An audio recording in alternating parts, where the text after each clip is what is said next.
Kalau kita mau ngebahas soal setan, mungkin kita bisa bahas dulu hantu yang paling lucu di Indonesia. Pocong. Kenapa lucu? Ya, hantu mana lagi yang pakai pita, terus jalannya twing, twing, loncat-loncat gitu. Tapi pertanyaannya, kenapa pocong begitu populer di Indonesia? Kenapa hantu ini terasa sangat dekat? Lebih dekat daripada zombie, dan lebih nyata daripada monster-monster yang ceritanya kita dengar di luar negeri.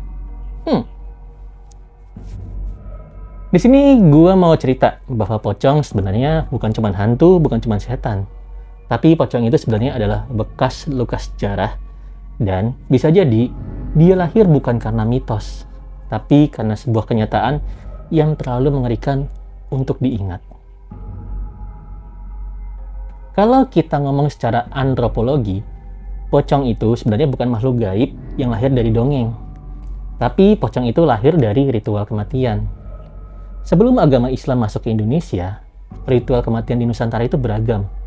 Ada yang dibakar, ada yang dikubur sesuai dengan adatnya masing-masing, dan ada juga yang dilarung di laut, dan begitu banyak yang kita nggak ketahui.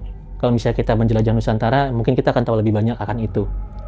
Tapi, sejak ajaran agama Islam masuk ke Indonesia, kita mulai mengenal jasah yang dibungkus dengan kain kafan putih, lalu diikat di bagian kepala, leher, dan kaki. Ikatan itu bukan hiasan, itu bagian dari tata cara pemakaman.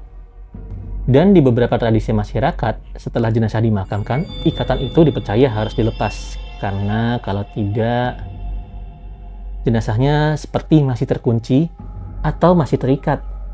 Hal itu dianggap bahwa ritual kematian itu belum selesai, dan disitulah ketakutan manusia bekerja, karena kematian bagi setiap orang bukan hal yang paling menakutkan. Yang paling menakutkan adalah ketika mati, tapi belum benar-benar pergi. Sekarang kita masuk ke hal yang paling khas dari pocong.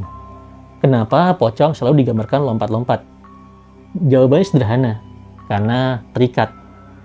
Secara logika, kalau kaki jenazah dibungkus rapat, dia nggak bisa berjalan. Yang bisa dilakukan cuma bergerak kasar, terhuyung, terlempar, meloncat, uget-uget.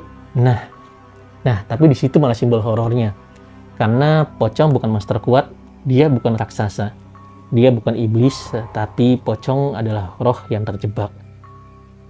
Dia bukan menakutkan karena ganas, tapi menakutkan karena dia adalah gambaran manusia yang kehilangan kendali, yang membawa sisa dendam, ketidaksempurnaan, dan terjebak di alam antara. Kalau kamu tanya sejak kapan pocong mulai dikenal di Indonesia, jawabannya nggak ada tanggal yang pasti, karena dia tidak lahir dari buku sejarah, dia lahir dari cerita mulut ke mulut. Tapi akar ceritanya muncul setelah Islam mengakar kuat di Indonesia, kira-kira sejak abad ke-13 sampai ke-16. Ritual kafan mulai jadi hal yang umum di masyarakat. Lalu ratusan tahun setelahnya, mulai muncul cerita-cerita kampung tentang mayat yang terbungkus kain kafan yang bangkit. Bukan untuk membunuh, tapi untuk memberi tanda. Dan cerita paling tua yang paling awal menyebar luas biasanya berbunyi seperti ini. Ada jenazah yang sudah dikubur, tapi ikatan kafannya belum dilepas. Malamnya muncul sosok putih di pemakaman, meloncat, diam, mengawasi. Dan gangguan itu berhenti setelah ikatannya dilepaskan. Cerita ini bukan sekedar horor, ini sebenarnya peringatan sosial seolah masyarakat mau bilang, jangan main-main dengan kematian. Jangan lalai pada jenazah. Kalau tidak sempurna, ada yang tertinggal. Tak jarang juga cerita tentang pocong-pocong yang meninggal dengan tidak sempurna, yang akhirnya mengetuk pintu-pintu rumah untuk menyelesaikan apa yang belum selesai. Pocong dan kolonial Belanda. Saat horor jadi sejarah. Sekarang kita masuk ke bagian paling gelap. Bagian yang paling jarang dibahas tentang keterkaitan pocong dan masa kolonial Belanda. Di masa kolonial, kematian bukan hal yang langka.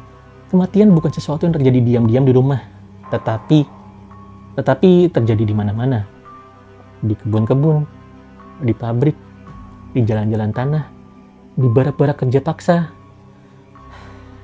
Pada masa itu, banyak orang yang mati karena kelaparan, orang yang mati karena penyakit, orang yang mati karena kerja rodi, Dan yang paling mengerikan, banyak dari mereka yang dikubur tanpa ritual, tanpa doa keluarga, bahkan tanpa nama di nisannya. Bayangkan kalau satu kampung kehilangan belasan orang dalam waktu singkat. Jenazah tidak sempat disolatin, nggak sempat juga dipastiin ikatan terbuka atau enggak, bahkan mungkin sekedar dikubur dengan massal. Dalam kondisi itu, pocong bukan lagi hantu. Pocong saat itu berubah jadi simbol. Simbol dari orang-orang yang mati tanpa martabat. Simbol dari tubuh yang hilang haknya. Simbol dari arwah yang belum selesai dengan dunianya. Dan banyak cerita lisan yang menyebutkan pocong sering muncul di lokasi yang sangat khas kolonial. Perkebunan tebu, pabrik gula tua, rel lori yang sunyi, gudang-gudang gelap, rumah administrator Belanda, pokoknya tempat-tempat yang dulu penuh dengan kerja paksa, penuh nyawa yang hilang tanpa bisa diprotes. Seakan-akan pocong menjadi bentuk perlawanan yang paling sunyi, karena rakyat mungkin tidak bisa menjamin dengan senjata. Tapi lewat cerita, mereka bisa membuat penjajah takut. Mereka bisa membuat mandor nggak berani patroli sendirian. Dan mereka bisa berkata tanpa berkata-kata, kalau kalian bisa mengambil nyawa kami, maka kami bisa kembali mengambil ketenangan kalian. Nah, semakin berkembangnya sejarah, sosok pocong ini sendiri akhirnya makin berkembang di kepala manusia. Ketakutan mereka bukan cuma sosok mayat yang bangkit dari kubur, tapi bahkan cerita yang ada di belakangnya. Maka setelah itu terciptalah yang ada namanya pocong berwarna merah, yang konon pocong itu berasal dari kain kafan yang berdarah-darah, atau pocong ireng, pocong hitam yang konon dia berasal dari dukun yang mengikat perjanjian gaib dengan iblis, bahkan pocong wedon yang tingginya setiang listrik. Ketakutan itu semakin menjelma, dan ketika tergambar di kepala manusia, kita nggak pernah tahu bahwa sebenarnya pocong itu sebenarnya ada sosok jin yang menggambarkan rasa takut manusia, atau sebenarnya hanya rasa takut manusia yang akhirnya menciptakan delusi atau halusinasi dirinya sendiri. Tapi sebaiknya kita tidak pernah meremehkan tentang gambaran seseorang tentang apa yang mereka lihat, karena mereka yang merasakan. Kita masuk ke cerita pocong paling populer, pocong yang sering keliling di malam hari.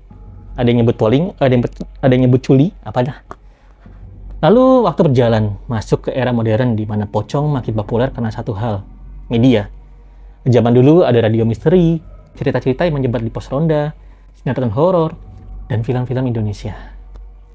Sampai akhirnya muncul versi yang paling dikenal sekarang, pocong yang mengincar manusia. Pocong yang muncul di jalan gelap.